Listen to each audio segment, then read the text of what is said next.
एक बार प्रेम से बोलिए शंकर भगवान की जय। हर हर महादेव। दोस्तों, इस वीडियो में हम आपको तुला राशि वालों के बारे में पूरी जानकारी देंगे कि नवंबर का महीना 2022 उनके लिए कैसा रहने वाला है। साथ ही पारिवारिक जीवन पर भी चर्चा करेंगे, स्वास्थ्य, शिक्षा, करियर और उनके प्रेम जीवन और दाम्पत्य जीवन के भी बारे में इस वीडियो में पूरी जानकारी देंगे कि नवंबर 2022 के महीने में कैसा रहने वाला है। और साथ ही साथ एक ऐसा बेहतरीन उपाय बताएंगे जिसको करते ही आपके ज़िंदगी से सारे दुखों का नाश हो जाएगा। तो दोस्तों, यदि आप तुला राशि के जातक हैं तो आप इस वीडियो को अंत तक देखिए। ज़रूर आपको इस वीडियो को देखने के बाद से फ़ायदा होगा। तो चलिए वीडियो को शुरू करते हैं। सबसे पहले करियर, कार्य क्षेत्र से संबंधित बातें बताएंगे। करियर की बात की जाए तो यह महीना आपके करियर के लिए ठीक ठाक रहने की उम्मीद की जा सकती है। आपके दशम भाव पर शनि महाराज की पूर्ण दृष्टि बनी रहेगी, क्योंकि वह चौथे भाव में बैठकर पूर्ण सप्तम दृष्टि से दशम भाव को देख रहे हैं। इसके परिणाम स्वरूप कार्य क्षेत्र में आप जमकर मेहनत करेंगे और आपकी मेहनत आपके काम में साफ दिखाई देगी। ऐसा भी हो सकता है कि आपके काम को तवज्जो ना मिले, लेकिन इसका मतलब यह नहीं कि आपके वरिष्ठ अधिकारी आपके काम को नहीं पहचान रहे हैं, बल्कि वह आपको यह दर्शाना नहीं चाहते कि उन्हें पता है कि आप बहुत बढ़िया काम करते हैं, ताकि आप आत्म अनुशंसा से ग्रसित ना हो जाए। इसलिए इस दौरान आप अपने काम को और भी बेहतर करने की कोशिश करें, जिससे आपको अच्छे परिणाम प्राप्त हो सके। छठे भाव में बैठे देवगुरु बृहस्पति वक्री अवस्था में अपनी ही राशि में रहेंगे, जो आपको मेहनत करने पर जोर देंगे। बस एक बात का ध्यान रखें, जब कोई अवसर आपके हाथ में आए तो उसे तुरंत लपक लें, नहीं तो हाथ मलते रह जाएंगे। यदि आप कोई व्यापार करते हैं तो सप्तम भाव में उपस्थित राहु की दृष्टि व्यापार में उन्नति की राह आपको दिखाएगी और आप नए नए तरीके लगाकर अपने व्यापार को आगे बढ़ाने में सफलता अर्जित करेंगे।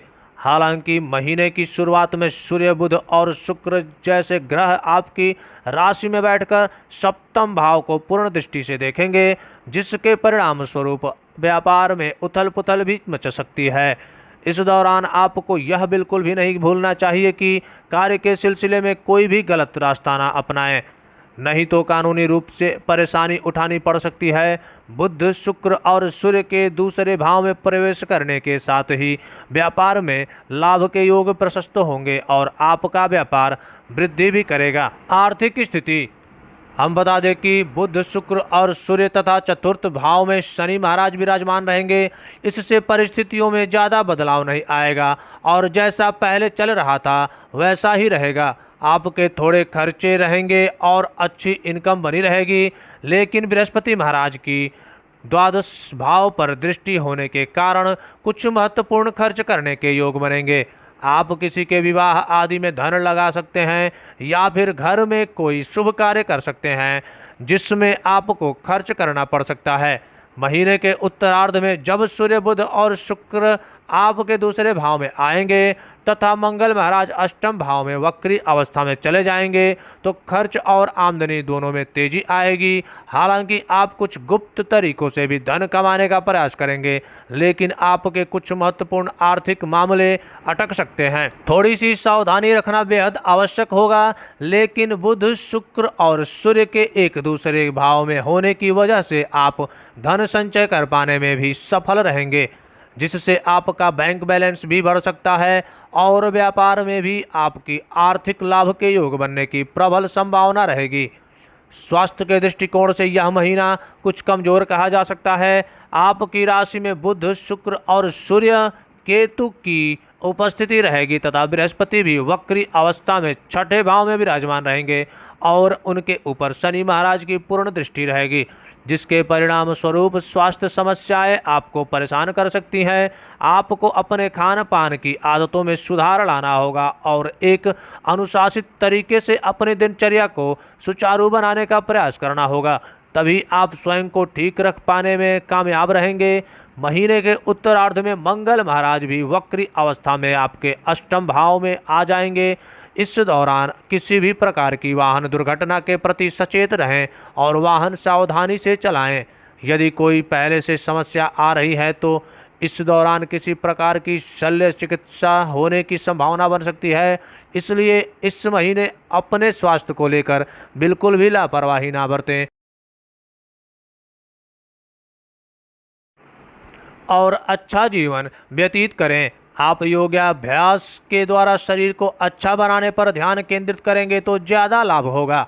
प्रेम व वैवाहिक जीवन, यदि प्रेम संबंधी मामलों की बात करें तो पंचम भाव के स्वामी शनि महाराज पूरे महीने चतुर्थ भाव में विराजमान रहेंगे और पंचम भाव पर मुख्य रूप से किसी भी ग्रह की दृष्टि नहीं रहेगी, लेकिन पंचम भाव के स्वामी शनि महाराज पर महीने के पूर्वार्ध में मंगल महाराज वक्री दृष्टि से दिखेंगे।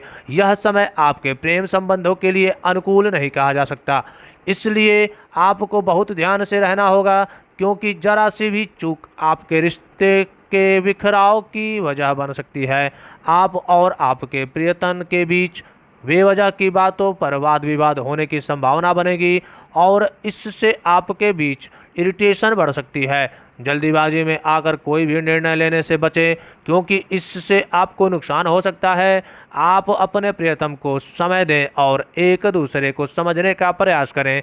यदि संभव हो तो कहीं घूमने के लिए जा सकते हैं, ताकि आपके मन में जो समस्याएं चल रही हैं उन्हें बाहर निकालें। यदि आप विवाहित हैं तो महीने की शुरुआत कुछ कमजोर हो सकती है, क्योंकि सप्तम भाव में राहु महाराज उपस्थिति रहेंगे और उनके ऊपर सूर्यदेव प्रथम भाव में दृष्टि डालेंगे। इसके परिणाम स्वरूप दाम्पत्य जीवन में तनाव बढ़ने की संभावना भी बन सकती है। आप और आपके जीवन साथी का स्वास्थ्य भी प्रभावित हो सकता है। हालांकि बुध और शुक्र के प्रथम भाव से सप्तम भाव पर दृष्टि डालने के कारण आपके रिश्तों में थोड़ा प्रेम और रोमांस भी रहेगा, लेकिन फिर भी तनाव बढ़ने की संभावना है। महीने के उत्तरार्ध में जब मंगल महाराज आपके अष्टम भाव में आ जाएंगे, तब जीवन साथी से कहासुनी होने की संभावना बनेगी, क्योंकि उनके व्यवहार में थोड़ा बदलाव आएगा। उग्रता से बातचीत करेंगे और उनकी बातें थोड़ी कड़वी हो सकती है, जो आपको पसंद ना आए। इसके परिणाम स्वरूप आप और आपके जीवन साथी के बीच आपसी सामंजस्य में कमी आ सकती है। इसे दूर करने के लिए परिवार के वरिष्ठ सदस्य अपना योगदान दे सकते हैं। पारिवारिक जीवन, आइए अब बात करते हैं आपके पारिवारिक जीवन की। दूसरे भाव के स्वामी मंगल महाराज नवम भाव में वक्री अवस्था में विराजमान है, इसलिए कुटुंब में किसी बात को लेकर खींचतान की स्थिति आ सकती है। लेकिन परिजनों के साथ कहीं दूर ट्रेनिंग करने की योजना भी बन रही है। मंगल के अष्टम भाव में वक्री अवस्था में गोचर करने और वहां से दूसरे भाव को पूर्ण दृष्टि से देखने के कारण कुटुंब के सदस्यों ने आपस में तनाव बढ़ सकता है और आर्थिक समस्याओं को लेकर भी किसी तरह की समस्या या गर्मा बहस होने की संभावना है। ऐसे में आपको वाद विवाद को बढ़ाने से रोकने का प्रयास करना चाहिए, पर यदि ऐसा ना कर पाए तो कम से कम उसे विवाद का हिस्सा ना बने। इससे परिवार में आपकी स्थिति कमजोर हो सकती है। चतुर्थ भाव में शनि महाराज अपनी ही राशि में विराजमान होंगे, जिसके परिणाम स्वरूप पारिवारिक जीवन को आप कम समय दे पाएंगे। काम में व्यस्तता ज़्यादा रहने के कारण परिवार के लोगों के साथ समय कम बिता पाएंगे और इस वजह से परिवार के लोगों भी आपसे थोड़ा सा अलग अलग महसूस कर सकते हैं। ऊपर से मंगल की दृष्टि चतुर्थ भाव पर होने के पारिवारिक जीवन में तनाव बढ़ सकता है। आपकी माताजी को स्वास्थ्य समस्याएं भी परेशान कर सकती हैं, इसलिए उनकी सेहत का ध्यान रखें, क्योंकि ऐसा करना आपका कर्तव्य भी है। तीसरे भाव पर पड़ रही मंगल महाराज की पूर्ण दृष्टि भाई बहनों से आपके संबंधों को प्रभावित कर सकती है, इसलिए जहां तक संभव हो उनसे अच्छे तरीके से व्यवहार करें और प्रेम पूर्वक संबंध बनाए रखने की कोशिश करें। महीने के उत्तरार्ध में जब बुध और शुक्र आपके दूसरे भाव में आएंगे, तब परिवार में समरसता बढ़ेगी और लोगों के बीच प्रेम देखने को मिलेगा। शुक्रवार के दिन छोटी कन्याओं के चरण छूकर उनका आशीर्वाद लें। शनिवार के दिन शाम के समय में पीपल वृक्ष के नीचे सरसों के तेल का दीपक अवश्य जलाएं। पीपल वृक्ष के साथ परिक्रमा करें। बुधवार के दिन गौ माता को हरा पालक अथवा हरा चारा खिलाएं। एक अच्छी गुणवत्ता वाले अपोल रत्न धारण करना आपके लिए लाभदायक रहेगा।